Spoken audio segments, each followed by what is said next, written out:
TanStack has released yet another new package in their quest to fix the JavaScript world, and this time, they're fixing hotkeys. Now, if you think that's something that sounds simple and then AI could probably write for you these days, think again.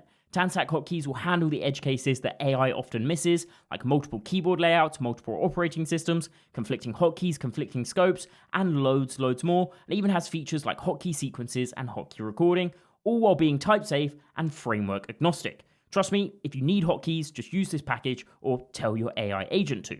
I mean, it's TanStack, so it's going to have a good developer experience. So with that said, let's dive in and see it in action.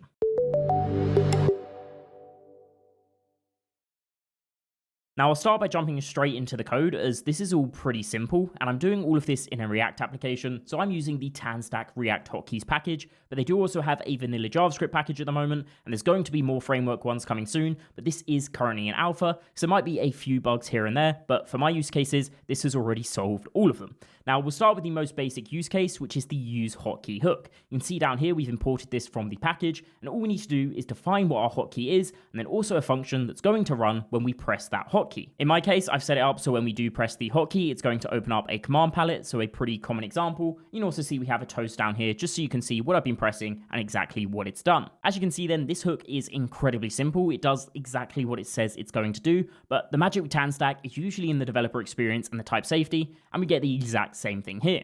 First, it starts with our hotkeys. Anywhere where we have these in this package, it is going to be type safe, which is pretty insane. It knows of all of the possible keys that we can press, as well as their combinations. So I could change this to something like meta plus S, which is actually Command S on macOS. So maybe I'm setting up a new hotkey for save in my application. You can see it knows that's a valid combination, and if I was to mistype this, it will throw a type error and let us know this hotkey is not valid. The other cool thing about the hotkey definition is at the moment I've set it to meta plus K, which is actually Command plus K on macOS, and you can see that is working for me over here since I'm on macOS, but it means this hotkey is no longer going to work on Windows or any other platform since the meta key doesn't exist over there. So what we can actually do instead is we can switch out the meta key here for the modifier key, and that means that automatically on macOS it's going to be set to command, but on all other platforms this will actually be control, so you immediately have a cross-platform hotkey. And finally, still talking about the way that we even define the hotkeys in this package, if you don't like the string definition, you can actually use an object definition, and this is the exact same keybind that we just had, so Command K or Control K. You can see all we need to do is say what our non-modifier key is, and then set modifier to true if that's the one that we want, or the other modifier keys if we want them.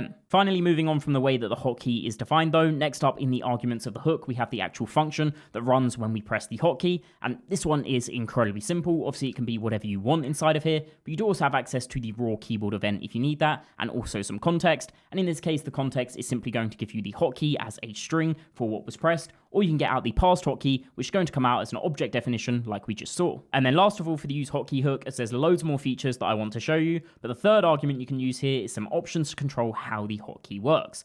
Now, most of these are pretty self-explanatory, and I've set them all to their defaults. We have things like enabled for programmatic control of whether the hotkey is on or off. We have event type for whether you want it to trigger on key down or key up. Require reset actually means at the moment, if it's set to false, if I hold down Command K, you can see it's constantly re-triggering that hotkey. However, if I set this to true, it means that we have to actually unpress the hotkey first for it to trigger again. So you can see I'm holding it down at the moment, and it only triggered once this time.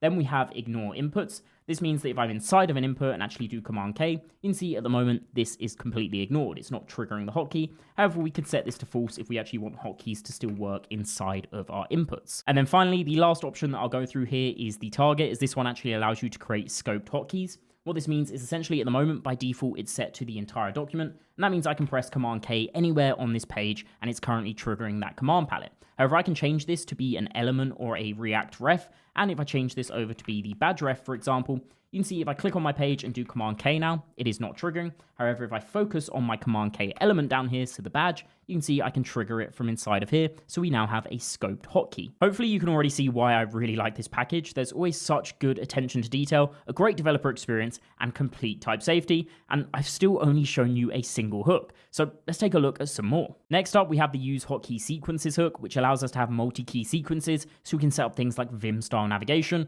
and this one is pretty self-explanatory, similar to the useHotkey hooks. All we need to do is define what the key sequence is going to be, then our function for what's going to run once that key sequence is entered. Then we can also have some options here, and note, timeout is essentially the time it takes between each key press for it to still be registered as part of the sequence. So at the moment I've set this one to GG, that's going to jump me to the top of the list. So if I now go over here and press GG, you can see it does exactly that.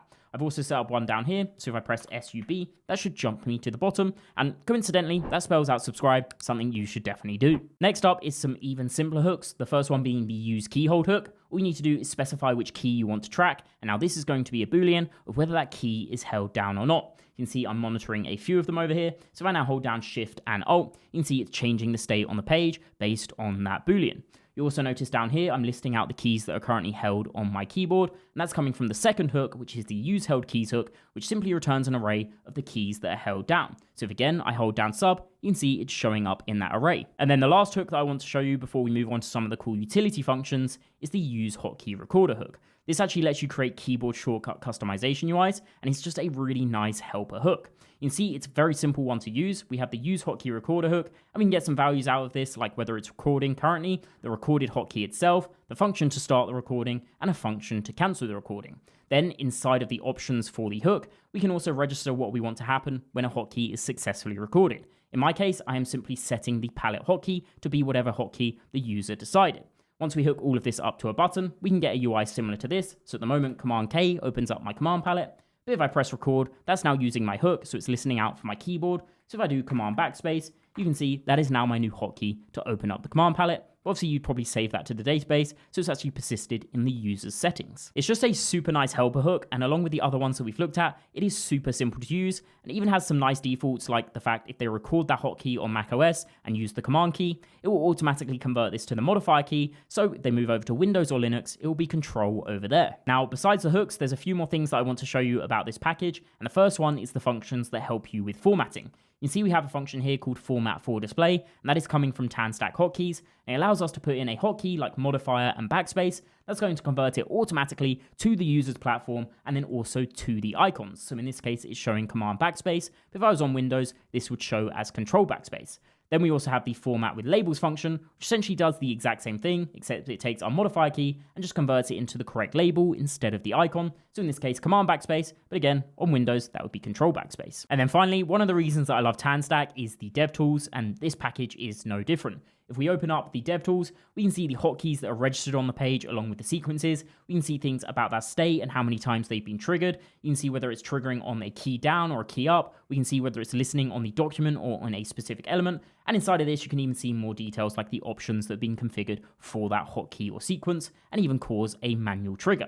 Plus, at the top here, you can see the keys that are currently held down on the page. So if you don't know what one of the keys is when you're trying to set it up, just come in here, press it down, and now you can see the exact value. I know it might sound a bit like a broken record, but TanStack truly does get developer experience, and I'm just super happy that we still get this in the world of AI coding. So I highly recommend you check out this package if it's something that you need, and let me know what you think of it in the comments down below. While you're there, subscribe, and as always, see you in the next one.